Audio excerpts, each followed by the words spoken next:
let's just suck up as much data as possible and build endless data centers, even send data centers to space, which, by the way, that's not possible, but we'll come back to that. But all of that really seems to be kind of made the Silicon Valley AI CEOs lose their brains, because they become unhinged. Effectively, now we live in an economy where ownership is a luxury. You can't own anything. Everything is rented. You rent everything. And I think that's a problem. Now people feel like, we actually want to have some ownership here. We want to have some ownership of the software. We want to have some ownership of our own data. Thank you very much.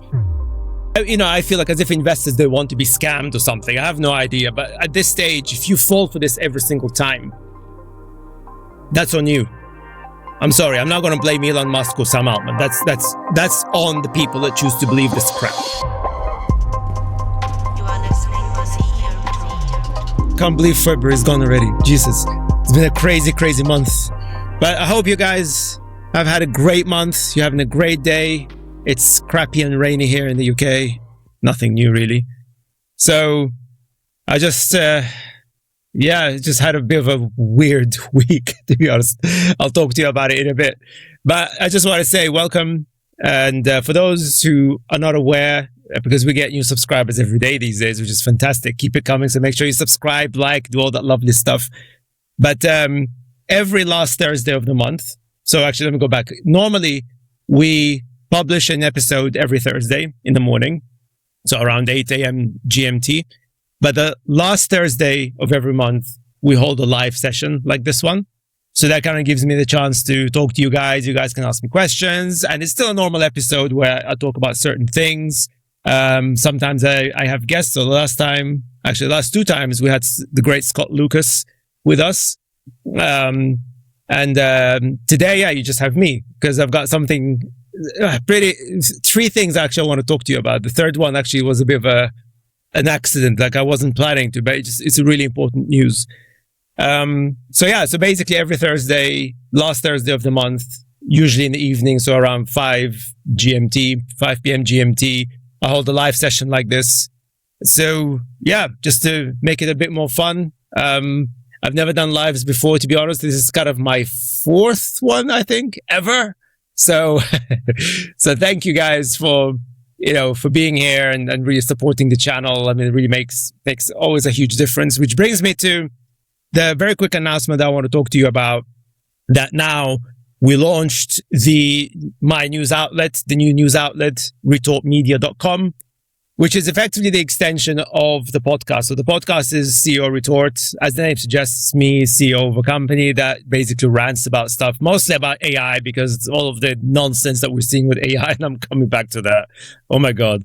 However, as AI has become much more linked with politics and economics, and of course we're talking about the AI bubble, etc., effectively now I felt like, I needed to talk more about these wider issues, but really bring in real experts that understand these issues to share all their knowledge with me, with you guys, with the idea that we understand how the world works, how AI works, because unfortunately the direction that AI is being pushed and the tech sector is being pushed and the way politics is being pushed, it's really to serve the so-called Epstein class. And I think it's kind of obvious. And in fact, I think people can see the consequences of that. Hence, sort of the first live I did in this channel, I talked about how 2026 is going to be the year of reckoning, because everybody's going to start thinking to themselves, you know what, something is wrong here. We need to change direction because this is just weird. So, and it's happening. And of course, the whole Epstein files thing, it's kind of, blew this whole situation out of the water. And there's something else emerging, by the way, which I'm not going to talk about today because I need to kind of verify that first. So what I really wanted to do, of course, as I just said, I'm bringing in guests, I bring in experts in these fields, but not everybody is comfortable to be on camera. Not everybody wants to see their faces on video.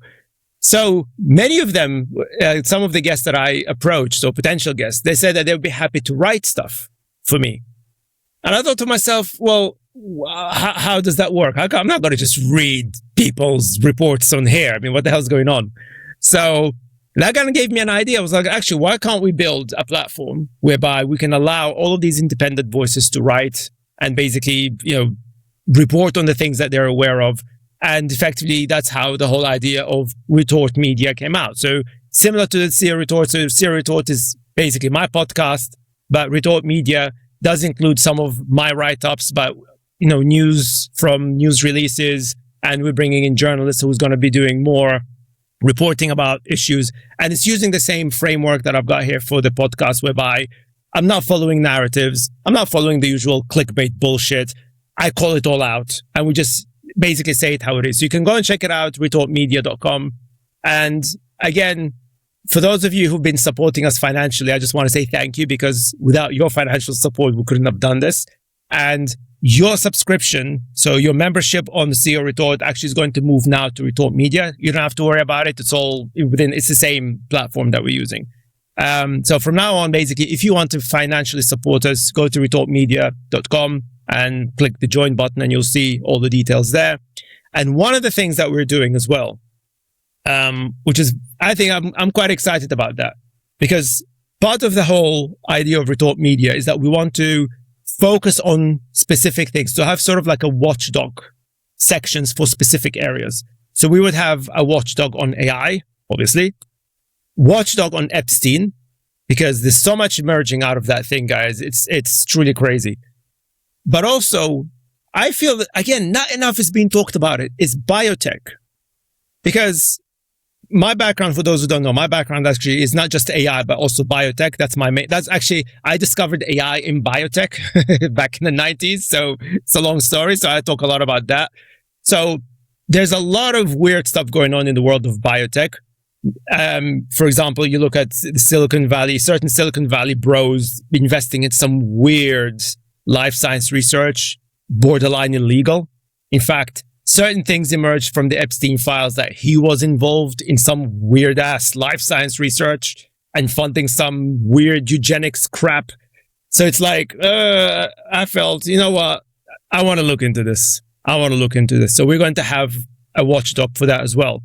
So one of the things that we're going to be doing is that we're going to have fundraisers for individual watchdogs. So for instance, let's say for the biotech thing, if it's something that you're interested in, something that you want to support, so you can fundraise it and you get exclusive reports for that. Or you get also, like, one of the things that we're thinking about is have like monthly briefings. So effectively myself or whoever that is involved in the research, where basically can answer some of your questions and so forth. So the idea, we want this to be much more community led. So it's not just about advertisers, although if a company is not scared of supporting the kind of work that we do, not scared of supporting the truth, talk to me, let's have a deal. But there's zero editorial manipulation from you guys. I have absolutely no interest for any sponsors who come to us and say, you know what, we're not happy about you reporting this. Well, fine, don't sponsor us then, right? So this is strictly independent media, and literally no ifs or buts, okay? You want to support the work that we do? You're very welcome. Thank you very much.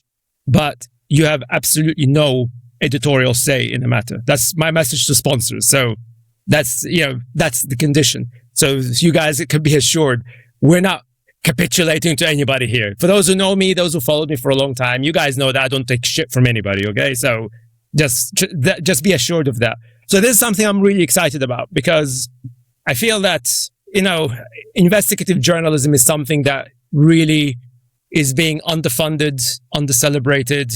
And for those who don't know, I mean, I had Peter Gagan, the award-winning investigative journalist, a couple of episodes ago, or last episode, I think. And, we talked about this, that basically mainstream media, they're not asking the questions. We don't know why. I really don't know why. It's frustrating. And that kind of brings me very nicely on the first thing I wanted to talk to you guys a little bit. Speaking of that, a pretty horrendous report came out today, which is, I suppose, is a little bit worrying for me as well. But a record of 129 press and independent journalists being killed in 2025, and Israel is responsible for 2/3 of the deaths. So, and this is something that, in fact, one of my first ever guests, in fact, phenomenal journalist Rachel Donald from Planet Critical, we talked about that. And she kind of highlighted to me at the time, that was over a year ago, she highlighted to me at the time that the problem with independent journalism, that they're not protected by anybody. So let's say if you're a journalist that works for the BBC or Sky News or CNN, there is a level of protection, they've got the resources, they send security guards with you or whatever, right? Like, or they can connect with the government or whatever. But if you're a loner, right? A lone journalist who's not part of any of the established media, you're on your own. All you have is yourself and your phone, and you just end up going to, somewhere like Gaza or somewhere like Sudan, or literally going to the middle of the action. You are on your own. You can easily be targeted and be murdered, and nobody would even ask the question unless somebody reports that. So this, to me, is the reason why I talk to you guys a lot about, trying to, supporting independent media. Myself, of course, Peter Gagan, Rachel Donald. I mean, these are the guys that came here, but there are loads of journalists. There's more and more journalists, more independent media, smaller media outlets emerging, like Retort Media, that effectively want to bring the truth to you guys. And, I mentioned a few months ago that I can't travel to the US anymore. It's like, apart from the fact of my skin color and my funny name, but, what we're seeing with ICE, they check people. They check their phones to make sure that you didn't say anything naughty about their dear orange leader, right? So I guess I'm not welcome there anymore. But literally, I've been advised. I've been advised by lawyers and so on that I just not to travel to the US, just to stay way clear.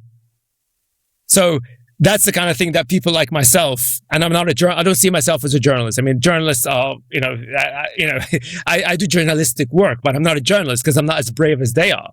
I'm not as brave as these amazing journalists that were killed right in the middle of the field. But this is the, let me just see if I can zoom this in. I mean, look at this chart in here. So 86 were murdered by Israel. I mean, that's despicable. That's despicable. So yeah, I mean, that's the reality that we live in, unfortunately. So that's why I do what I do, in the sense that there seems to be forces out there that are fighting back, And I don't want to sound conspiratorial, because I think, if you looked at what's coming out from the Epstein files, I don't think it's not a conspiracy anymore. It's, the establishment, or whatever you want to call it these days, are fighting back. They are fighting back. They're not going to like the kind of work that I do, the kind of work that people like Peter does. They're not going to like it. And they're going to fight it. They're going to do whatever it is possible to basically shut us down, in order to spread more misinformation, whatever bile that they want to spread about. Yeah, actually, no, don't look over here, look over there, right? But I'm also hopeful, because I am seeing more people, you guys, we're getting more subscribers. Like I said earlier, we're getting more emails, people asking us questions, asking us how they could support. And by the way, if you think that you can contribute to retortmedia.com, through any kind of like citizen journalism or something like that, email us, right? editors@ceorretort.com. or editors@retortmedia.com, whichever, it all goes to us anyway. And if you want to contribute in whichever way you want, editorially, journalistically, let us know. Like I said, I want this to be a community thing. It's brand new. We're kind of figuring things out, as you can tell. But ultimately, we feel that now it's the time, to be part of that uprise of the truth, I think. Because in the last 10 years, we've allowed charlatans to completely control the narratives. In the UK, for those who don't know, we had this politician called Michael Gove, who was one of the leading campaigners for Brexit. And he infamously said that everybody had enough of experts. Don't need to listen to experts anymore. And guess what happens when you don't listen to experts? Not that I'm trying to blow my own trumpet. I mean, and I'm not suggesting that experts get everything right all the time. They don't. They never do. I mean, we're humans after all. But you're not going to be like, well, because the expert got one thing wrong, therefore that's it. Don't listen to any experts. Go and listen to Donald Trump instead, or Nigel Farage. What are you doing? Right? It's like, if you go to a doctor, if you got a medical condition and you go to a doctor and one doctor gets it wrong, is that it? You're going to say, okay, that's it. I'm not going to go to any doctor. I'm just going to go to my local plumber. I mean, you're not going to do that, are you? You would go to another doctor. You look for second opinions. But that's what people are not doing when it comes to facts, when it comes to, in my case, AI, biotech. Yeah, I mean, no. Tim, if you got this wrong, that's it. I'm going to listen to Donald Trump. I mean, that's just weird. That's really, really weird. I mean, that makes no sense. And that's why we are where we are. I mean, everything that we're seeing today, all the issues that we see today, be it from AI or tech or, the misinformation campaigns that we see and disinformation campaigns, all of it was preventable. I mean, I called it out back in 2014, guys. So, I mean, not because I'm a genius, but I'm not a genius. I'm no genius. Okay. I assure you that, but purely because I just know how shit works. Okay. I know how AI works. So if people tell me that, oh yeah, AI can cure cancer. And as it happens, my specialty is in oncogenomics, the genetics of cancer. But also I know AI very well. I'm AI expert, right? From that point of view, I'm like, okay, well, really? You can cure cancer with AI? Show me. And I've been waiting for 20 years. Yeah. I'm still waiting, by the way. So this is something I just want to share with you that, people, independent journalists, independent journalism is under attack, literally. Journalists are being murdered. It's horrendous. It's absolutely horrendous. Which brings me actually to a great video that I saw that came out today. And I don't know if it's related. I mean, it's probably a coincidence, but it highlights really the problem that I just alluded to in terms of, the Epstein class, dirty money controlling politics. And this is from Transparency International UK. And I think it's a fantastic video, actually. So let's play it. It's very short. October 94. Cash for questions. Tim Smith fell on his sword. Police have been conducting a lengthy investigation into whether wealthy businessmen were offered peerages in return for donations to the Labour Party. The Conservative Party's chief fundraiser resigning after he was secretly filmed offering access to the Prime Minister. Allegations about lobbying, what he might have said about lockdowns, and most problematically now, who paid for his number 11 flat to be done up. Serving and former members of the Honours Committees have told us how they came under pressure from successive Conservative governments to honour Tory supporters or donors. Change was meant to mean leaving the scandal of the Tory years behind, but awkward questions about freebies and donors have followed Labour to Liverpool. People can give unlimited amounts of money. We've seen donors giving Gagan, seats in the House of came Lords. in the last episode. The system in that sense in which money buys access. They're giving you the money because they think you are going to further their particular interests in the world. You're in a world where political power is not as great as financial power. And we shouldn't be talking maybe it was always thus. It was always thus, but it's even more striking now. We must be honest with ourselves. Democracy is in trouble. One man, one vote is an established principle. It must not be supplanted by one man and his money.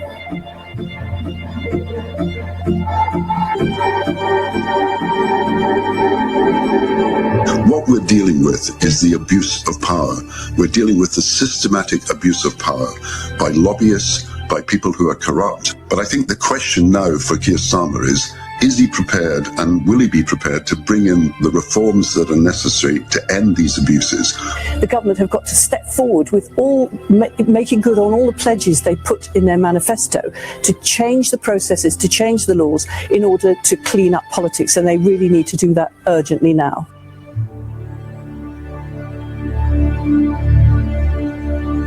Yeah. Is he going to do it? You guys, what do you think? Leave a comment below. Do you think he's going to do it? I was hoping that he would, because he's a prosecutor or ex-prosecutor. You would think that somebody like him would genuinely, I mean, I thought that he would genuinely would want to come and clean up politics in a way that basically this doesn't happen again. So yeah, but it's a precarious situation for independent media. It's a precarious situation for, those of us who basically try to, educate the public. I mean, certainly that's what I try to do in here. And of course, even though I started off mostly with AI, but of course it's gone beyond AI. I mean, or rather AI has gone beyond pure deep tech and research. So anyway, we're going to spend quite a bit of time basically talking about this, but I felt I really needed to share this with you because this is a horrendous story. I mean, that journalists are being targeted and being murdered, and that's just not acceptable. And I think it's important that more and more people are aware of this reality, and not to confuse. I know people have issues with mainstream media. I mean, I complain about mainstream media all the time, but that does not justify killing journalists. Okay, so I think that's absolutely fundamental to understand. So back to the topics of today about the horrendous report that was published actually a month ago by the United Nations that we're now entered the era of water bankruptcy. And of course, I'm linking that to AI as well. They haven't directly, but there's a direct link in a sense, or rather indirect link from the point of view how they reported it, because they looked at it mostly from things like farming and, or rather mass farming, manufacturing and so forth, petrol extraction, that sort of thing. But of course, now that we are moving into this era of building crazy numbers of data centers, like it's ridiculously stupid. And I want to talk about that. And actually, I want to sort of go over this issue a little bit in reverse, because the title, as you can see here, is basically water bankruptcy and the unhinged AI. So I want to start with the unhinged AI because that is linked, like I just said, okay? Because I mentioned earlier at the beginning, guys, oh, bloody hell, man. I mean, February was such a weird month for AI. It's like, if we're talking about unhinged AI, now those who follow me, I'm not, when I talk about unhinged AI, I'm not talking about the AI itself has become unhinged. I mean, you know my position on this. I mean, AI has no intelligence. There is no intelligence. AI doesn't get unhinged or whatever. It does what you instruct it to do. And of course, like with all algorithms, sometimes things can just go in a weird direction. No, when I'm talking about AI problems, it's always the people. So when I'm talking about unhinged AI, I'm talking about people behind the AI that are being unhinged. And I can easily spend 3 hours talking about this, but I'm not going to. But I think I feel that now, because I talk a lot about the AI bubble, and finally other people started talking about the AI bubble. Well, welcome aboard, people. Where have you been? I'm seeing some journalists and I'm seeing some analysts and, McKinsey consultants started talking about the AI bubble. Where were you for the past 2 years, people? Honestly. But anyway, one of the things that I think the CEOs like Sam Altman, they are shaking in their boots.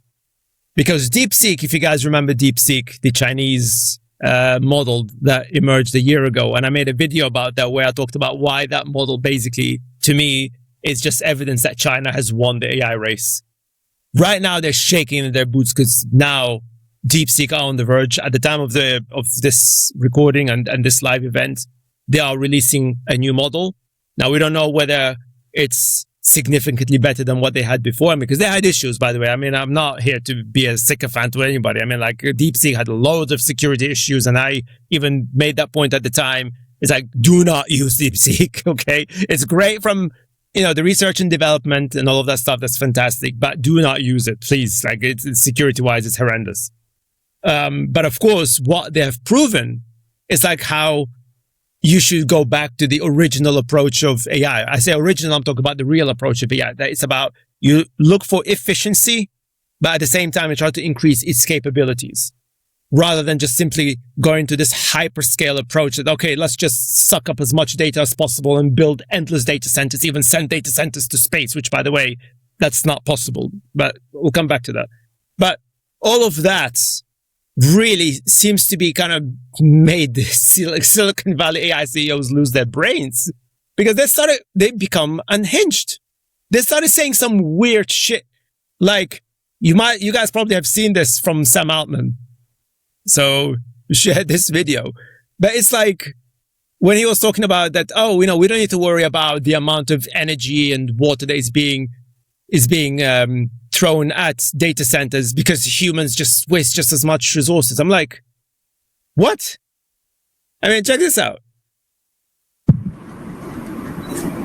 One of the things that is always unfair in this comparison is people talk about how much energy it takes to train an AI model relative to how much it costs a human to do one inference query. But it also takes a lot of energy to train a human. It takes like 20 years of life and all of the food you eat during that time before you get smart. And not only that, it took like you got to be kidding me, man. Because I remember when I saw that clip going all over social media, I thought it was some kind of AI or something. I'm like, surely that's not real. Did he really say that? And he did say that. This is the source. So that's the video. I've got all the links in the description as usual. He said that. Oh, man. Where do I even begin? Where do I even begin? But that's the kind of nonsense these guys are saying these days. It's like when I said so many times, and people criticize me for this, when I say that a lot of these companies, they really don't give a shit about humanity anymore.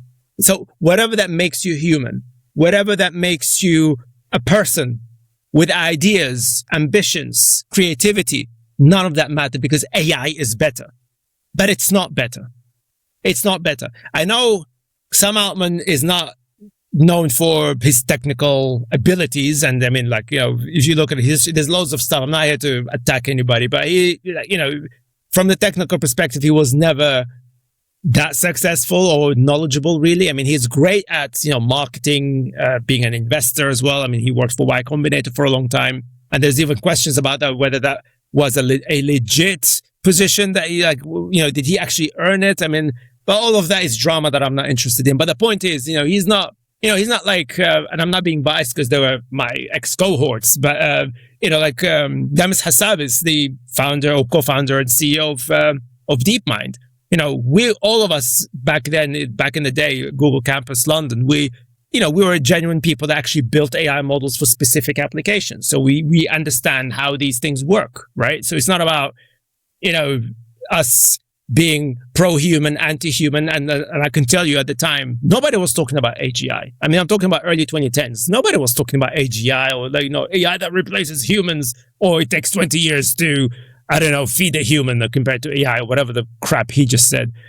It's like, that's not a thing. AI is a service and a tool that can be used to solve very specific problems, but it can do that at scale in a way that humans can't do. Okay? But this is not what these guys are doing. They're just pushing into this weird direction that just makes no sense. And I've said this so many times, I feel like as if I'm repeating myself. But I feel that at this point in 2026, if people still fall for this, then, I mean, that's on you now. I can't blame Sam Altman anymore or Elon Musk or anyone else. It's on you. If you still believe this nonsense, because people like myself, many others, we've been saying that this just is not how AI works. This is all absolute nonsense. I mean, when I started talking about AI bubble, I was attacked for it. Many other people started talking about AI bubble before me. They were viscerally attacked for it. And now suddenly everybody's talking about AI bubble. Okay. So does that mean you agree with us now? Or what? I don't get it. But I just find it astonishing that people still fall for this today. But people seem to, I mean, certainly investors seem to be. I mean, I don't know if they're desperate or whatever. But to be fair to Sam, because he infamously said that he believes that one day we will have self-replicating spaceships, which is like, okay. But in this very same speech, he actually made a point about what he thinks of this whole idea of sending data centers to space. And I think he is actually spot on. I'm like, wow, he's right. Out of compute capacity. The good news, it would be impossible to build this out the old-fashioned way, but we'll have AI and robots helping us do this. Just for the context, just earlier, like I said, you guys can see this video. I'll put the link in the description. But earlier he was talking about, you know, AI being accessed by 8 billion people. And like, really? Do you really think 8 billion, like every single person on this planet will have access to AI? Are you for real? I mean, that's the kind of nonsense that, again, most people in Silicon Valley, that they live in the Silicon Valley bubble, think that, oh yeah, every single person on this planet is going to have access. Oh yeah, sure. So basically, what are you talking about? The poor people in the slums of India are going to have access to AI? Are you talking about people in Central Saharan Desert would have access to AI? Yeah, okay. I mean, so that's the kind of nonsense. Like he said that as well. So, we'll figure just ignore that bit. And is that why space keeps coming up nowadays? There's another that's the space point. race that I keep hearing about. I honestly think the idea with the current landscape of putting data centers in space is ridiculous. It will make sense someday. But if you just do like I guess it's some disappointed faces that people thought, I thought that was possible. I wanted to send data centers to space. Oh man. Very rough math of launch costs relative to the cost of power we can do on Earth, to say nothing of how you're going to fix a broken GPU in space, and they do break a lot still, unfortunately. We are not there yet. There will come a time. Space is great for a lot of things. Orbital data centers are not something that's going to matter at scale this decade. I agree, 100%. 100%. I never thought I would say this, but I agree with Sam Altman. I mean, it's ridiculous. I mean, it's just, again, it's some bullshit that's been popularized. I think. I mean, to be fair, was it Elon Musk that said it first? I mean, I'm sure I did hear Google CEO talking about it. I think the first person that actually said this, or at least alluded to, that was Jeff Bezos. And I'm like, what the hell are you talking about, man? And I mean, Sam mentioned just now that, again, like, how do you fix the GPUs? But the thing is, actually, research is showing that actually GPUs can't survive in space. They literally just burn. Like, it just does not work. It's not designed for space. Now, maybe one day, maybe NVIDIA or some other company will figure out how can you develop GPUs that can survive in space with the radiation, for example, right? We'll see. But again, the cost of sending thousands of rockets, which is what Elon Musk is promising. Now we're going to send that. Why was there some ridiculous number he came up with? Like, okay, he comes up with random numbers out of his backside. It was like 1,000 rockets a day or something stupid like that. I mean, if you're an investor, forget that shit, right? Just don't waste your time and money, please. I mean, that's not a thing. Ain't going to happen. And I'm happy that, Sam Altman said that. I mean, at least, kudos. I give, like I said, guys, I try to be fair here, and I can be a little bit aggressive. But if somebody says something that is right, I'll commend them for it. And I commend him for saying the right thing. Like, he didn't jump on that stupid bandwagon. And of course, oh my God, the other thing, of course, that happened is OpenClaw. Oh man. Let me just load the page because I'm about to explode. Seriously. The media. Again, this is why I made that point at the beginning. That if at this stage you believe all the nonsense, you believe all this idea that AI is taking over. Oh, look, all this AI agent, they're talking to one another. They've created a social network and stuff. When that whole OpenClaw thing happened and Malt book happened, I didn't make any comments about it because I was like, man, people can see through this. Surely. Nope. The media went crazy. And it's like, oh my God, look at the AI agents are plotting stuff to one another. Well, here's one article. Thankfully, some people are paying attention because, again, for those who got overly excited about Maltbook and OpenClaw and the fact that, oh, there's a Reddit of AI agents. Oh my God, they're taking over the world, or they want to take it. All of them just vanished. I'm like, are any of you going to come back and say, sorry guys, we kind of went a little bit too far. We kind of fell for the hype yet again for the 10th time in the last 2 years. No, they didn't say anything. They just vanished. They published whatever they published about, oh, it's the beginning of AGI. It's the beginning of AGI. And then they just vanished. I was like, aren't you going to come back and say, hello? It's like, yeah, my bad. I believe that nonsense. My bad. I didn't mean to. Really? Where are you? And again, although some, I think Wired reported it. Wiz here, like obviously Wiz is more to do with security. They reported it as well. But guys, again, if you're not paying attention, AI can't create anything, okay? You can instruct it, and as been highlighted in this report over here, that in fact, a lot of these bots, in fact, were created by people, okay? So it wasn't some sort of magical thing. or even they were manipulated by people. They were programmed by people to do and say things that they said, basically. Okay. And one of the things I need to remind you when it comes to AI, I mean, this is, some free advice. Okay. AI is not designed to replace. AI can't replace. Okay. What AI has always been for is to amplify. So I mentioned earlier that I discovered AI in biotech in the 90s because at the time when I was studying biomedical science, when I do my first degree in biomedical science, we were basically studying the Human Genome Project. So in the 90s, there was a huge project where for the first time in history, we managed to decode the entire human genome. And then we also used the same techniques to decode animal genomes. That was a phenomenal revolution. Okay. The 90s. So imagine the kind of AI that was available then. The algorithms were powerful. Don't get me wrong. Right. But the compute was just not there. Right. Like whatever we have today, that was just not, that wasn't even in our fantasies. Okay.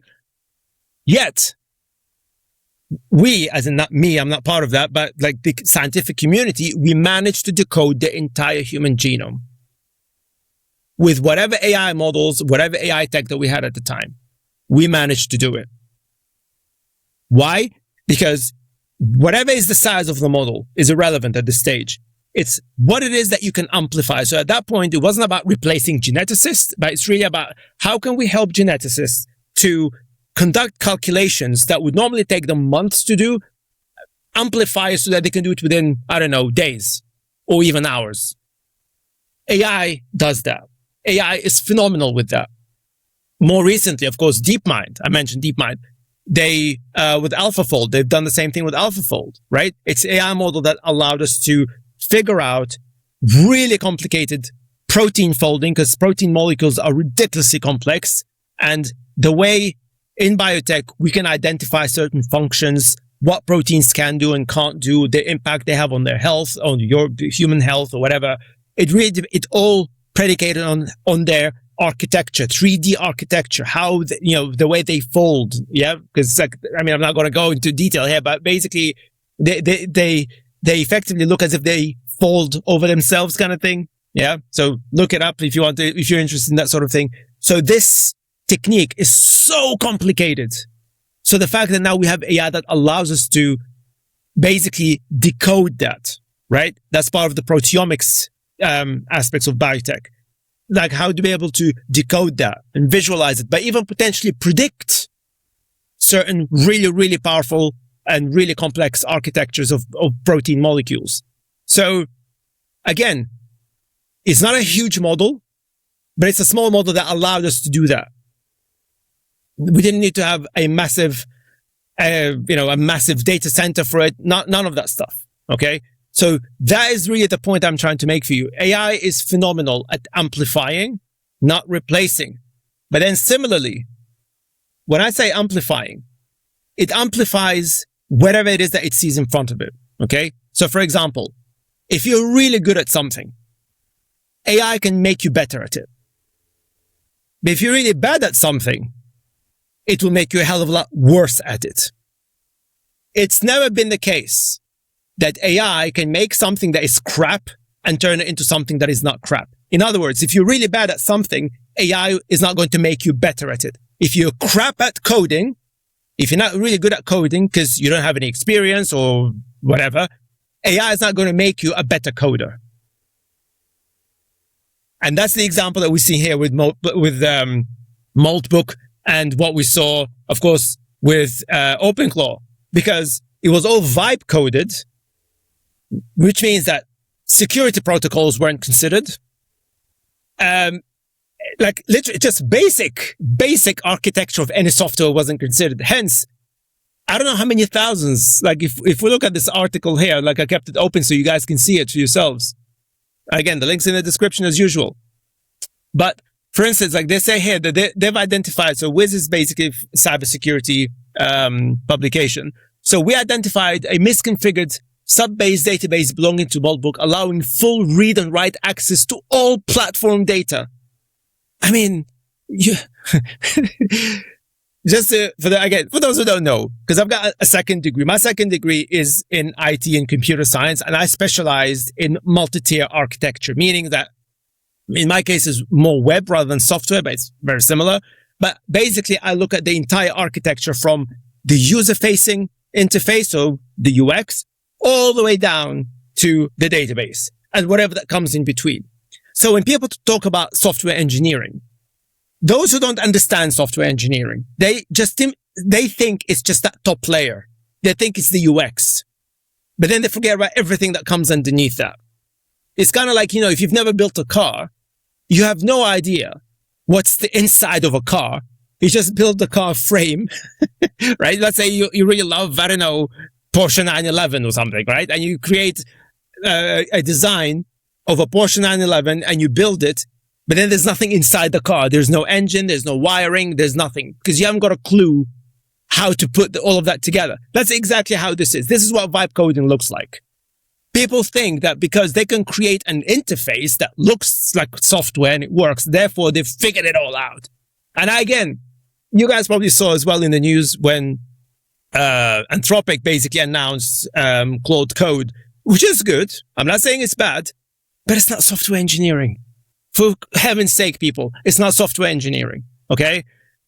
And the markets went crazy. Everybody, again, the investors who seem to know fuck all about anything. Excuse my language. I know this is live, but seriously. And I'm like, guys, where have you been in the last 2 years? They freaked out. Oh my God, it's going to kill all software engineers. No, it won't, man. It won't kill software engineering. Okay? Because you still need to understand how the architecture of every software works. And this is a perfect example. A person built it without, this is like the most, like, God, I'm trying to calm down, right? But this is the fact that they allowed full read and write access to all platform data. This is like the basic of software engineering, that you do not do that. That's the first thing that you check. Oh my God. But this is just an example. And of course, this has exposed, I don't know, what was it? Like 1.5 million API authentication tokens, 35,000 email addresses and private messages between agents. We immediately disclosed the issue to the Motlog team, who secured it within hours. Okay. Too late, mate. With our assistance, by the way, like with their assistance, Wizards assistance, and all data access during the research and fixed verification has been deleted. This is absolutely ridiculous. This is absolutely ridiculous. And again, like I said, at this stage, if you still believe in this nonsense, it's all on you this time. I'm not going to call out, I've called these guys out gazillions of times. Okay. But at this stage, kind of like, when it comes to politics, not that I want to get political, but it's kind of like, in the UK today, people still support Brexit. I'm sorry. That's not Nigel Farage's fault anymore. That's their fault. That's their fault, because that means you refuse to understand reality. You for whatever reason, you just holding on to that weird hope that this AGI thing will emerge with. By the way, AGI as a concept came out in 2002. Yeah? Not a new concept. They've been trying. They'll continue trying, because that's just not a thing. It's not going to happen. Okay? Just saying. There you go. I've been saying this for years. I'll say it again today in 2026. Forget AGI. It's not a thing. Ain't going to happen. I know they're going to try, but it's not going to happen. Notice that OpenAI, by the way, Sam Altman doesn't talk much about AGI these days. Notice. I can't remember the last time he actually mentioned the term AGI, but they're not talking about AGI. Ask yourself why that is. Yeah? Because that was their first point. That was the core message, is that they want AGI, AGI, AGI. Where is the AGI? Why aren't they talking about it? So, it's ridiculous. And frankly, like I said, I feel like as if investors, they want to be scammed or something. I have no idea. But at this stage, if you fall for this every single time, that's on you. I'm sorry. I'm not going to blame Elon Musk or Sam Altman. That's on the people that choose to believe this crap. Okay. But to be fair, the one thing, and I actually had the conversation before we went live, I had a conversation with a colleague, in an institution, who was discussing about, what this whole OpenClaw revealed in terms of the possibilities of AI agents. Now, again, AI agents, I know that's the new hype. But again, people kind of have this idea that because AI agents, because it's AI so smart, whatever. Again, people kind of anthropomorphize AI too much. And I'm actually thinking about doing a whole episode about this. I'm thinking about it. And like I even want to title it that we need to kill the Turing Test. Because Turing Test is really about, people think that Turing Test is about AI being like a human. Even though, by the way, Alan Turing himself was never, that was never a thing. He didn't kind of release some kind of a Turing Test framework. Rather, I think it was a comment or something that he wrote somewhere where he was saying that there will be a point in human history whereby people won't be able to tell the difference whether or not they're talking to a machine or a human. And then people coined this as the Turing Test. It's like as if it's a thing. It's not a thing. And I always like to share that secret with you guys. But back in the day, for us, amongst us people involved in AI, the Turing Test was just basically, how do we fool you in thinking that you're talking to a smart machine? Or how do we fool you in thinking that you're talking to a human? So it's not about building a machine that's smarter. It's about finding ways to us to fool you, the end user. So sorry to reveal that, but that's just how it is. And I think that people, they really started to take this whole Turing Test far too seriously, and they started to anthropomorphize AI. And I feel like, you know what, maybe, we to save AI and to save the future of AI, we need to get rid of this whole Turing Test, just kill the concept and really bring people back to the reality that AI is not intelligent. It's capable, like I just said, it's an amplifier, but it's not an intelligent being or an intelligent machine that can replace you or replace anybody. It can't do that. That's not how it works. Okay? Now, will there be a point in history that will happen? Oh yeah, I believe there will be a point. I even believe there will be a point that we will have really intelligent machines, in the sense that that they would have consciousness, they would develop some sort of artificial consciousness, etc. But that's not going to be in our lifetime. Because again, we build AI models based on our own understanding as humans of certain things. So for example, for instance, like let's say humanoids. Like humanoids are the most useless robots on Earth, okay? I mean, I put this out there. However, before humanoids were developed, scientists didn't know how we humans have the ability to walk on two legs and balance. So initially, when they built, very, very long time ago, they would think that, you just stick two legs on a machine and it's just going to start walking like a human. Of course, it didn't. It just fell apart. It couldn't balance, etc. So that opened up a new opportunity for us engineers, scientists, start understanding the dynamics of our movements. And based on that, we started building algorithms that basically allowed us to build humanoids that can walk almost like a human now, right? Like really smooth walking, they can balance, etc. But all of that work that is decades old, by the way, that's not new again, allowed us understand human motion dynamics. So that kind of helped people, with any kind of paralysis or people who wanted artificial limbs, that sort of thing. It actually gave us this opportunity to create something truly amazing in biomedical engineering and medical engineering to help patients and our understanding of our own movements, our own maneuvers. That's something that is phenomenal. And I think potentially maybe LLMs, maybe future models will help us understand how consciousness actually works, because we don't know. And I speak as a biomedical scientist. We don't understand how do we have this ability of understanding things, this ability of being aware of what's going around us. We don't know that. We don't know that. We've got theories, but we haven't got a clue how it works. So the idea that AI just now has figured it out by itself is complete bollocks. Okay. That's just not a thing. But I believe in the future, there will be a point where not only we will have a clear understanding, I guess, of the dynamics of consciousness, which will then allow us to algorithmically mimic it, which will then allow perhaps the algorithms to start teaching itself and potentially become aware. That's a possibility. I mean, as a theory, it's a possibility. But then we have issues about compute. What sort of compute architecture we would need for it to be able to handle something like that? Because I can tell you right now, the amount of energy it will need to do that is ridiculous. If all the energy that we're spending on data centers right now, it's just for it to be able to have a chat bot, right? What do you think it's going to need to have consciousness?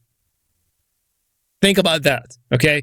But again, it's like the problem with these Silicon Valley bros, it's like they just don't understand these things. It's like going back to the point that Jeffrey Funk made on this podcast last year. He's one of the earliest people to call out the AI bubble, and he's been absolutely attacked for it now. Those who attacked him just disappeared. Good. Stay quiet, please, because you're just annoying. But he made the point, like, the biggest problem that he has seen with Silicon Valley, because his expertise is in robotics. And he said that the first thing that he had to do in order to understand how can a robot do a particular job is for him to understand the actual job properly, right? Kind of like saying, going back to humanoids, like for you to understand how a humanoid can walk, you need to understand how humans walk, right? We're not walking that we walk because we have two legs, but rather because we have this sort of neuroskeletal structure in our body that allows us to walk and balance without even thinking about it. But there's so many processes that are taking place in split seconds that allow us to balance and walk that we all just take for granted. Robots can't do that. Oh, they could not do that for a long time. Until now, of course, they can do that really, really well, although they're still falling over occasionally, etc. But they're not the best, representation of intelligence in that way. But nonetheless, the point I'm making is that, again, that just gives us the opportunity to understand, our own existence. And again, and that goes back to the point I made that AI can amplify things, can amplify our understanding, can amplify science in that way. Not replacing. Just forget this whole replacement thing, replacing workers. You don't need to replace workers. But again, this all part of this whole bullshit AI washing, this whole libertarian approach of, profit maximization. So they use AI as an excuse to fire people, not because AI can actually do the job. And actually, we're seeing more and more reports that highlight very clearly that there's major regret now amongst enterprises who fired all these workers. So that's basically the reality. And of course, the final thing I want to talk about before I start talking about the water bankruptcy, because that's actually linked to that. It's like, we're looking at NVIDIA. I mean, NVIDIA's in the news again, because even though they've seen like a massive increase of their revenue in the last quarter, 68 billion, which is impressive, but their stock still went down. Because if you look at their commitments, they've committed to so many things, like so many investments, and they're committed to all the data centers yet again. And to an extent that now investors, they're looking at their revenue and they're like, yeah, but your balance sheet ain't looking great. I mean, we don't think that they've overstretched themselves in such a way, kind of like OpenAI. People, they're now securing, but then again, nothing, it hasn't happened, but there seemed to be a lot of conversation between OpenAI and Amazon, for Amazon to invest in OpenAI. But again, for OpenAI is committing to over $1 trillion worth of spend on data centers again, which is like, okay, how? Where's the money coming from, mate? But it's, I don't know. They just don't get, again, going back to Jeffrey Funk's point, they don't seem to understand how anything works, apparently. Yeah, or is it just basically a scam, potentially? I don't want to say it. But, kind of like what we're seeing with crypto, that it's like, it turned from a genuine technology. I've always been a fan of blockchain. I think blockchain is amazing. I still believe that. But unfortunately, the wrong people took over the market and they just start funneling cash and whatever. And I feel like, I don't know, is OpenAI and rather the whole AI market turned into that now? I have no idea. But it's just the obscene amount of money that they're talking about. It just literally makes no economic sense whatsoever. The math ain't mathing. And which kind of brings me again to actually, let me actually go back to OpenClaw, because I don't know if you guys saw this. Like, again, it's just to show you that the problem with the AI market today, the fact of this idea, you have people that work in the field that don't seem to understand the basics. So you may have seen this on social media. I'm going to share this with you again.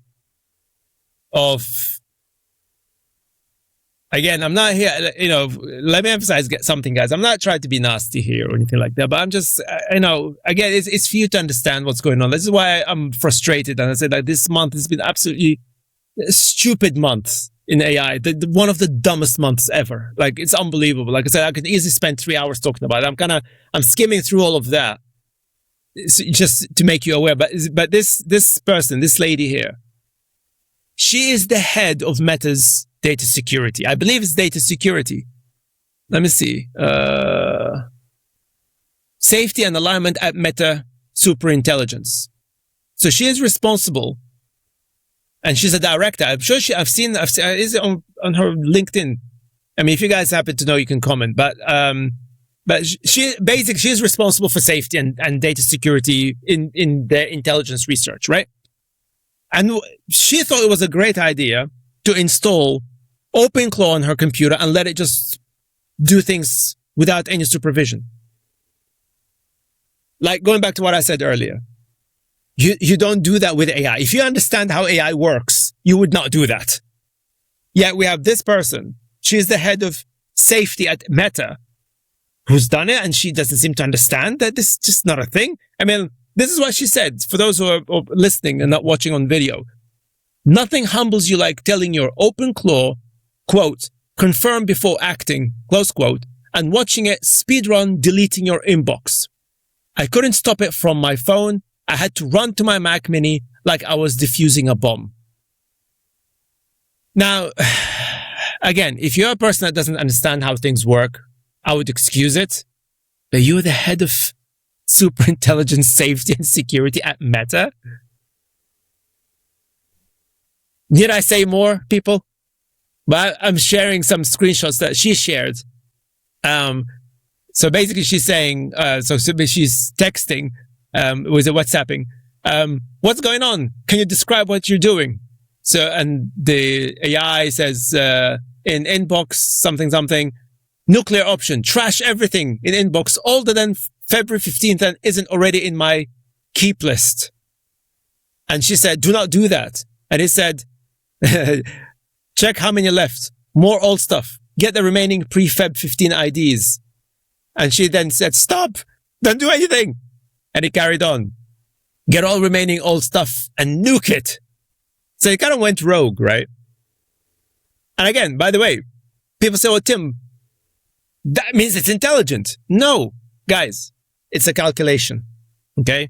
When you run any calculations and you allow it to basically to have like an open-ended calculation, it can go in all sorts of different directions. This is statistics, right? Like in statistics, you have multiple probabilities of certain things. So, for example, if you've got a set number of probabilities, you've got limitations. But if it's an open-ended calculation where literally you can say, okay, you can calculate endless probabilities for everything. Literally, it can go in any direction. You can't control it. And by the way, you can't know in which direction it would go. This is the reason why a lot of these AI companies are struggling to control these LLMs, because it is quite open-ended in the sense of its calculations. It doesn't know what questions or prompts people are going to ask it, or what it is it needs to do. I mean, it is crazy that people think that this is a reliable solution for you to even to install it on your own computer and give it access to your inbox, especially if you're the head of security. Okay, let's calm down. Stop. She carried on. Stop. Don't do anything. And it carried on. Get all remaining old stuff and nuke it. And he started basically listing email addresses. And I mean, I really do not want to see what comments she received, especially, I mean, again, being a woman on X in tech, man, I can imagine major misogynistic attacks against her, which again, I will never condone this. I think it's despicable. This is the problem again in the world of tech. It's filled up with incels, and it's a market that is serving incels, but I'm not going to talk about that today. Yeah, she carried on. Don't go on extending autonomous cleanup runs, checking after the first batch, not after 200 plus emails. What do you need? Oh, actually, sorry, that's the bot told her. And she said, I asked you not action on anything until I approve. Do you remember that? It seems that you were deleting my emails without my approval, and I couldn't get you to stop it until I killed all the processes. And again, notice that she's talking to it as if she's talking to a person. And again, this is the problem that I just highlighted, that people they treat these things as if they're alive. or as if they're humans, but they're not alive, nor they're humans. You might as well talk to your calculator. You might as well go and talk to your fridge. You know, it's the same thing. Okay. It's just ridiculous. And it basically responded to her and said, yes, I remember, and I violated it. You're right to be upset. I bulk trashed and archived hundreds of emails from your inbox without showing you the plan first or getting you your okay. That was wrong. It directly broke the rule. You'd say, I mean, you know, the kind of response you get from, you know, Chat GPT and all the other chatbots. It's kind of like, you know, it doesn't care, nor does it understand. It's just a response. You know, it's a command and response. Like with everything in computing, it's command and response. This is command and response. Okay. I've written, and it carries on. I've written it into my memory.ms as a hard rule. Show the plan, get explicit approval, then execute. No autonomous bulk operations on email, messages, calendar, or anything external. I'm sorry, it won't happen again. Well, it's too late, mate. It deleted all of her emails. I mean, it's crazy, man. I mean, and this is the point. This is the point. I mean, but the one thing, like I said, I want to be fair as well, that the whole open claw architecture and the whole open claw framework, I think kind of opened up a new opportunity towards focusing on the thing that I actually been calling out for a long time, in fact, is its localization of your AI model. So basically on-edge AI, so AI in your devices. So the fact that you can have something like that available on your personal computer and you don't have to download it from any data centers. You don't have that central access to your data, which is a problem. It's a sovereignty problem. That's actually the meeting I had earlier today, basically with the institution, where effectively the concern was that, you know, is data sovereignty. That yes, you know, they could access all that compute, they could access all these algorithms on the cloud, but then where does the data go? And I think that's a problem. That's a huge problem in the world of business. That's actually one of the reasons why the enterprises are not really taking on these models as actively as people expected them to. It's because of that. Data sovereignty, security. And of course, a story like that doesn't really help when it comes to, you know, building trust between the enterprises and the world of AI. But the one positive thing about this is the fact that there is now an opportunity. And I think this really should be the story, which I don't think it's a big enough story, but I think the story right now is that this could be the end of the SaaS market, right? Not imminently. And I think one of the reasons why a lot of, you know, with Claude Code, that kind of made the markets and investors go completely nuts and freak out that they say it's the end of software engineering or whatever. I don't think it's definitely not the end of software engineering, just so that we're clear about that. But people are complaining about this endless subscriptions. Like Adobe, for example, the fact that, you know, back in the day, you could own Photoshop. You would buy Photoshop and you keep it, you own it. And if you want to update it, you pay for the update, right? Which is fair enough. But now, no, you can't do that. You have to pay rent. You have to pay rent for everything. It's like what Richard Murphy, the great economist Richard Murphy, told me a few weeks ago, that effectively now we live in an economy where ownership is a luxury. You can't own anything. Everything is rented. You rent everything. And I think that's a problem. Now people feel like, you know, we actually want to have some ownership here. We want to have some ownership of the software. We want to have some ownership of our own data. Thank you very much. So the fact that now you have that amazing ability, and maybe I'm biased because I love open source, and of course I'm an AI entrepreneur. I love AI. So for me, I think that could be a phenomenal opportunity where we can start seeing, you know what? Or people can start asking the question, why the hell do I need to pay subscription to anything if I can download this thing for free on my laptop or my computer, and I have my own AI model? And I think that was the appeal. That's why a lot of people got overly excited with this. Of course, it was poorly designed because it wasn't designed by real software engineers, as far as I'm aware. I mean, I could be wrong, but certainly looking at the design, that's not software engineering. I mean, that is vibe coding. If you want an example of why you should not rely on vibe coding as real software engineering, this is it. Okay, just don't do that.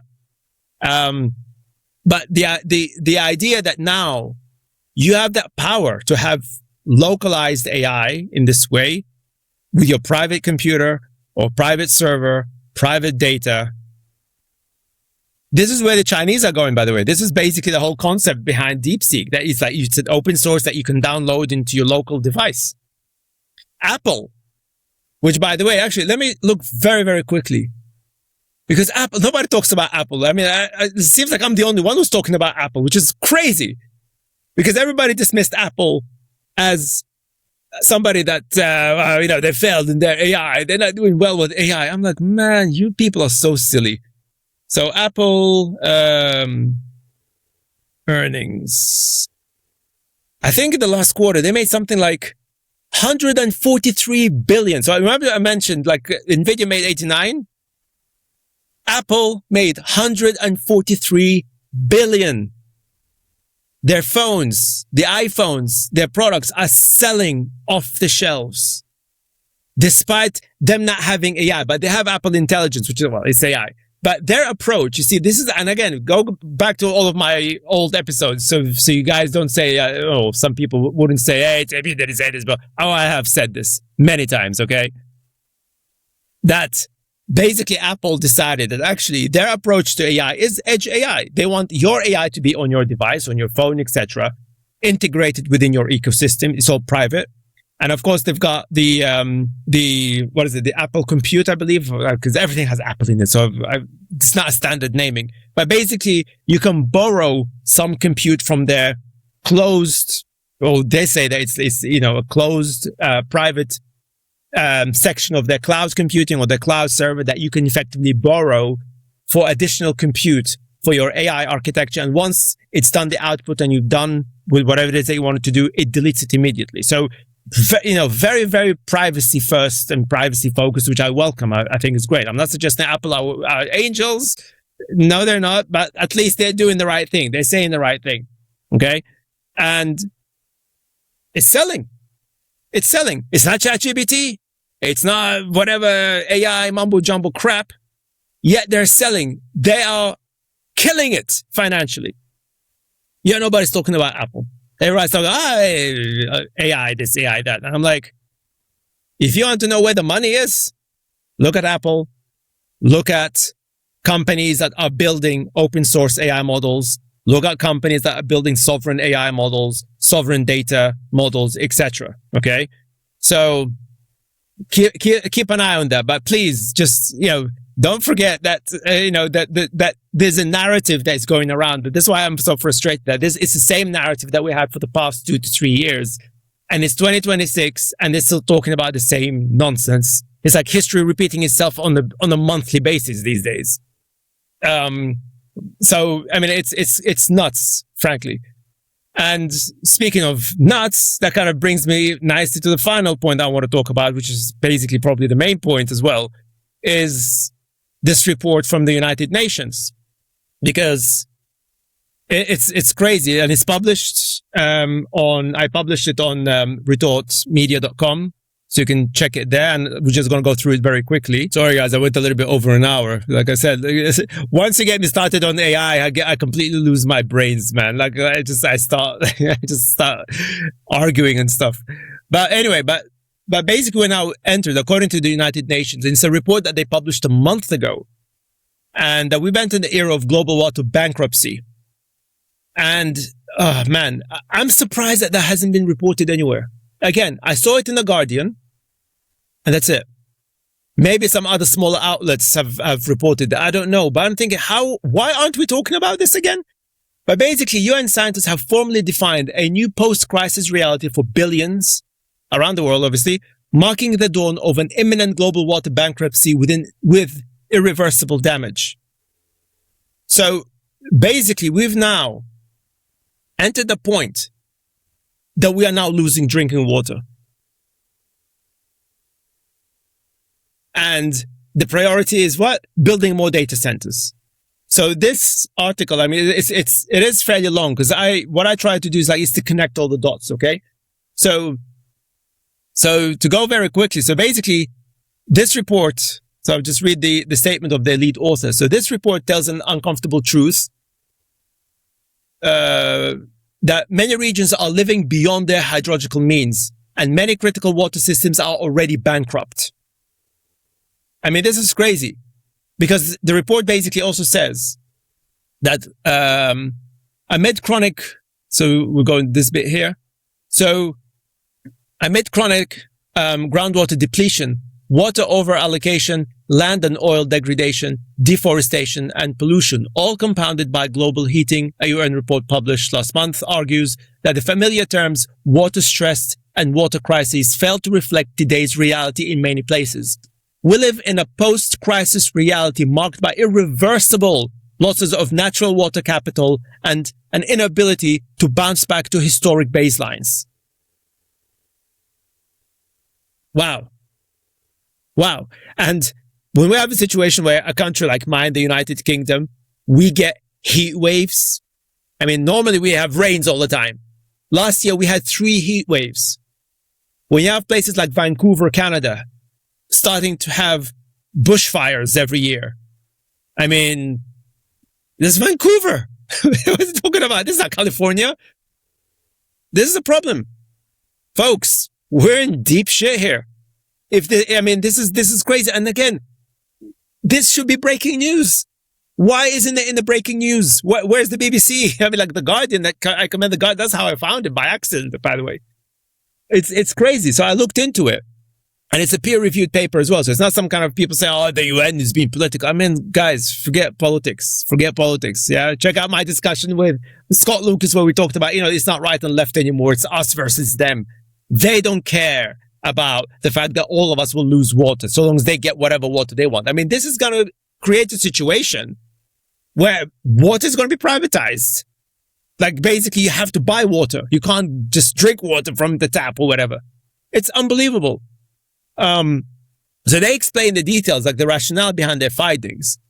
But the key points, effectively, they say is the persistent over-withdrawal from surfaces and groundwater relative to renewable inflows and safe levels of depletion. Data centers, ladies and gentlemen, yeah? The resulting irreversible or prohibitively costly loss of water-related natural capital, okay? And some of the examples that they use, so we're not talking just about Africa and Asia, but it's in the United States of America. I mean, so the Western countries are being impacted by this as well. So this is not in Africa, because some people kind of look, we have problems in Africa, we have problems in Asia. Oh, we're okay here, in the old Blighty, or we're okay in America. Oh, no. It's impacting us too. It's everywhere. Absolutely everywhere. And the fact, again, remember I said earlier that the Silicon Valley they just don't seem to understand how anything works. And they're just going on about data centers, right?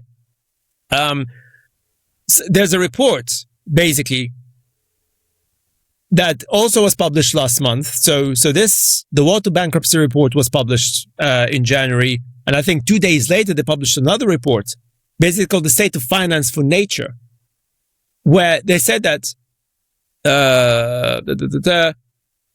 So the State of Finance for Nature 2026 states that for every dollar the world invests in protecting nature, it spends $30 on destroying it.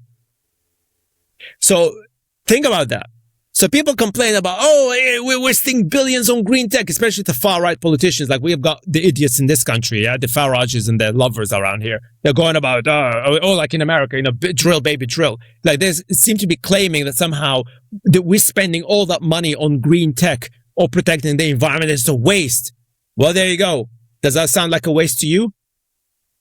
Every dollar that is spent on green tech or anything to do with protecting nature and the environment, we're spending 30 times more for things that actually destroy the environment. I think the case in point certainly is the data centers, isn't it? Right? So you have Sam Altman that goes on about, AI will help us save climate change, but let's build data centers that will kill it.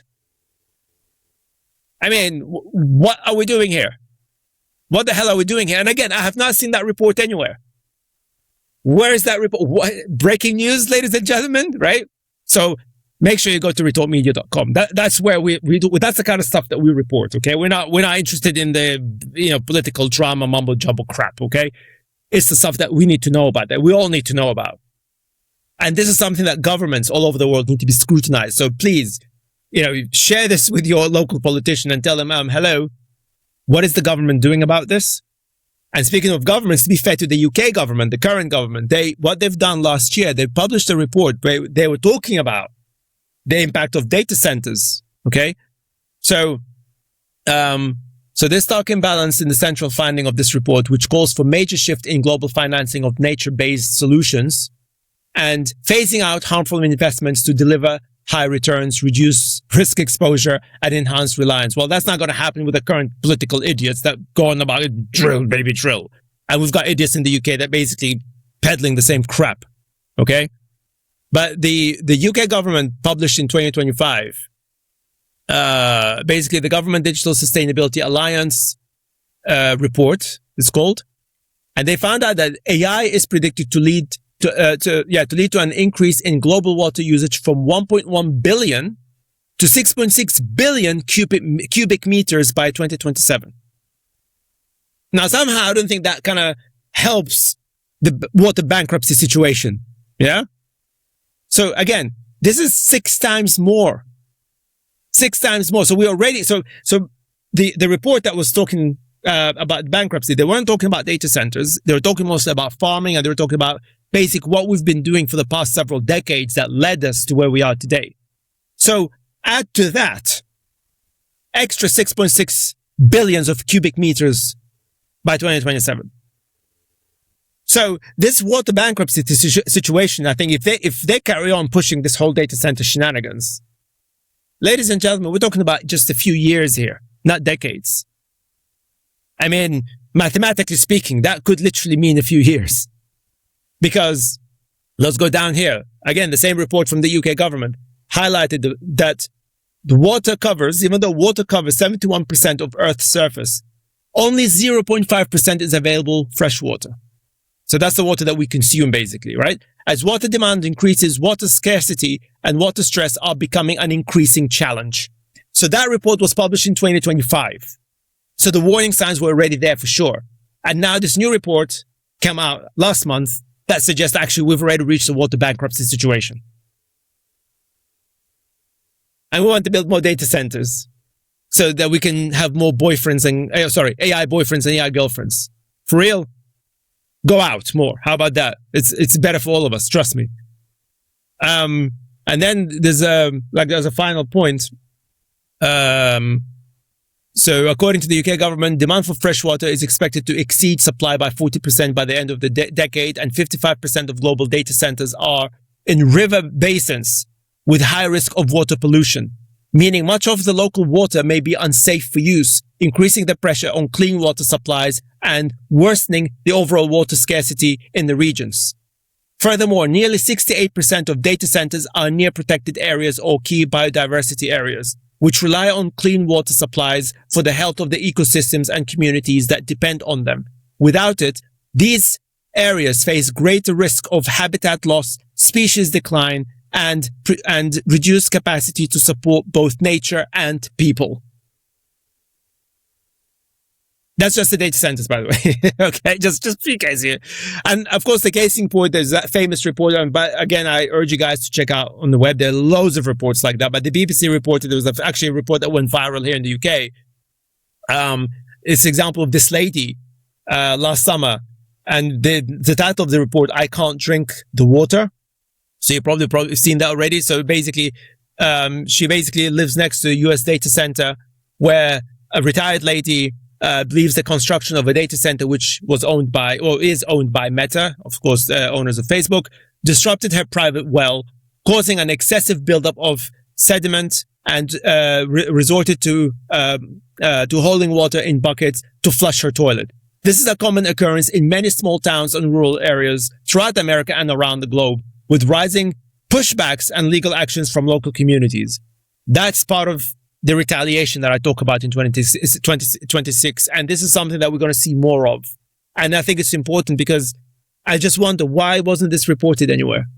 How could they not report this? How could they not tell us that we're now, not only that we reached water bankruptcy, it's irreversible. I mean, at least if it was reversible, great. We could say, okay, shit, we reached a situation that is really, really bad. Maybe we can reverse it now. Oh no, we can't. That's it. It's permanent. So please share this with your politicians, share this with people as much as possible, because I just find it astonishing that I only found this in The Guardian, nowhere else, by accident.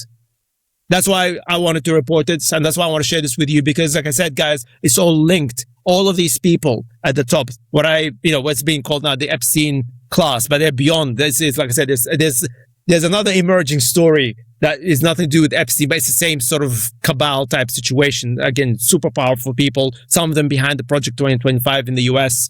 I mean, these people don't give a shit about any of that. For them, so long as they're happy in their little bubbles, the rest of us can basically, as the Greeks say, fuck off and die. Right? Or certainly my Greek friends used to say. But it's unbelievable. I just cannot believe this. I mean, it's outrageous, frankly. So yeah, this is where we are, guys. This is where we are.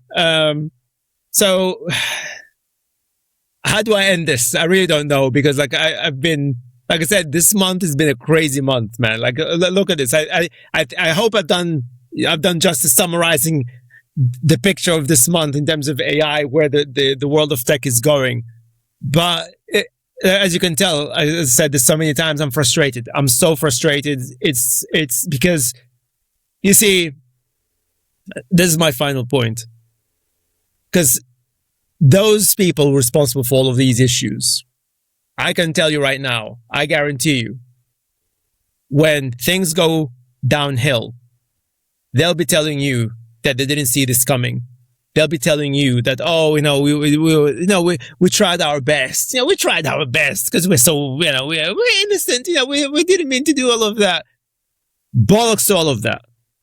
As I said, I personally, and I'm no genius, I've called a lot of these things out in 2014 when we were at Google campus, London. 2014.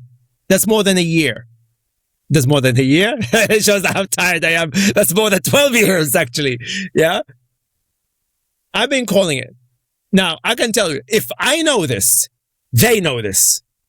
So the idea that people like Sam Altman or their, the investors behind them or whatever, they don't know the issues that I've highlighted to you. I mean, I would be absolutely gobsmacked if that's the case, but I can't see how they could not know what I know. Right? It's impossible. Okay? So, like I said, I was in the trenches with these guys before, okay? So it's like, they know this shit. But they decided to, you know what, let's just ignore that reality. Maybe they're hopeful. Maybe they actually believe in that crap. Maybe they believe that indeed AI, by building more data centers, they can actually solve climate change, or they can make the environment better. I don't know. I mean, you have to be not just naive, you have to be stupid to believe that. But I don't know. Like I said, I don't know these guys personally, right? But if they ever tell you, that's my key message for you guys. If they ever come back and tell you that we didn't see this coming, call the bullshit on them. Because there's no way in hell they could not see that coming, because many of us, we've been saying publicly on this very channel, go and check. I think it was my second video that I published in August 2022. So that was before ChatGPT was released. I was already talking about AI scam. So I've been somewhat consistent even before ChatGPT was released. Check it out. Check out all the old videos. Very cringy, I'm sorry to say it. I think I'm better now. But I said, the stuff that I'm saying today, I've been saying the same thing back then. Because that's how AI works. There's nothing magical here or something crazy. Right? So if they ever come to you and they say to you, we did not see that coming. Oh, sorry, our bad. We made a mistake. Bullshit. They ignored the facts. They ignored the reality. They pursued whatever it is. Like maybe it's just pure about money. Maybe it's just greed, libertarian economics, whatever it is. They just said, no, forget all of that stuff. We're just going through our own interests, and whatever happens, happens. We don't care. Yeah, that's how I see it, in my opinion. I think that's what they're doing, because there's no other explanation. Even today, let's say they didn't understand anything 2 years ago. In 2026, like I said earlier, the fact that they're still making these stupid mistakes of how could they not know that stuff, man? It's bullshit. I call out the bullshit immediately, right now, right here. Okay? So don't let them get away with it. That's my message to you. Do not let them get away with it, because we're all paying the price. Financially, of course, the financial crash is coming, right? Check out my discussion with Richard Murphy. I mean, like he called it beautifully. I've got to coin that. I mean, I'm borrowing that from him. That it's not an AI bubble anymore. It's a libertarian bubble. Okay? It's because libertarianism has run out of ideas. So now they're just basically libertarian economics, in case you don't know, is basically, it's all about economics of extraction. Extract everything. Extract life from people if necessary. Okay? And then trickle some cash at you. And they call it trickle down economics. Apparently it's a good thing, which is not, of course. The evidence is there. But it's all about extracting. So now they kind of reached the end of the road. They know it. And they thought, you know what? This is the final road. Let's just extract the maximum we can. And we can see, I think we can see that with the Trump administration. They're destroying America, guys. I mean, I'm not American. I'm not a citizen, but I love that country. The fact that I can't travel there, that's a huge problem. But that's the world that we live in. That's basically what these guys are doing. They're extracting everything under the guise of innovation, under the guise of AI or whatever. But I feel it's really all about self-interest. It's not about AI. I don't think they give a shit about AI. Or maybe for them, they think, AI is just a tool for us to extract more, for us to lie more, for us to steal more, whatever it is, get more power. And whatever happens to the rest of the planet, well, we can all burn in hell for all they care. I mean, that's what it feels like to me. I mean, I don't know. What do you guys think? Please make sure you comment below. But I read stories like that. I report stories like that on retortmedia.com. And I'm thinking to myself, how did we get here? And certainly from the point of view of AI, as somebody that's been involved in AI for decades now, 25 years. So, well, like I said, I learned about it or learned from it in the 90s. The tech, we could have gone to a completely different direction. I mean, everything that you see right now, if you see here, that was just a choice that we made as humanity. It's not because there was no other option. Oh, yes, we had other options, right? We had other options. For anybody that tells you, oh, AI couldn't go in any other direction. Oh, yes, we could have gone in so many different other directions, not in the current direction. And again, go check out my old videos. You can see what I'm talking about there. Like, no. I even made a video that I think, that pissed off a lot of people. I think it was in 2023. I can't remember where I said that hype AI is not the real AI. Yeah. The real AI is like what I talk about AI that actually does serve people. Like say, the AI that helped us decode the animal genomes and human genomes. That's real AI, So the hype AI, that's not real AI. It's all bullshit. It's all bullshit. The core tech, like I said, the LLMs are great. Gen AI is great, but the way that it's being deployed, the way it's being promoted, the way it's being talked about is just complete utter Hollywood nonsense. So let me know below what you think, if I'm being unfair here, but I just can't explain. I can't see any other explanation. So I'm very frustrated about that. So, oh my God, it's an hour and a half. I'm so sorry, guys. Yeah, it went over time. Like I said, don't get me started about AI because I'm just going to lose control. So again, thank you for all of you who joined in. And again, guys, please subscribe, like, do all that lovely stuff. This is how you support independent media. This is how you support the work that I do, the work that my team does, my friends do, my connections, etc. For us to bring reports like about this water bankruptcy that, like I said, no one is talking about for whatever reason. Well, we go out there, we dig out this stuff so that you can understand what's going on, so we can at least all together take action to save our planet and, have some water in the next few years, hopefully. Just as an example. Again, spread the word. And guys, thank you so much. Much love. And I'll see you in the next one. Peace.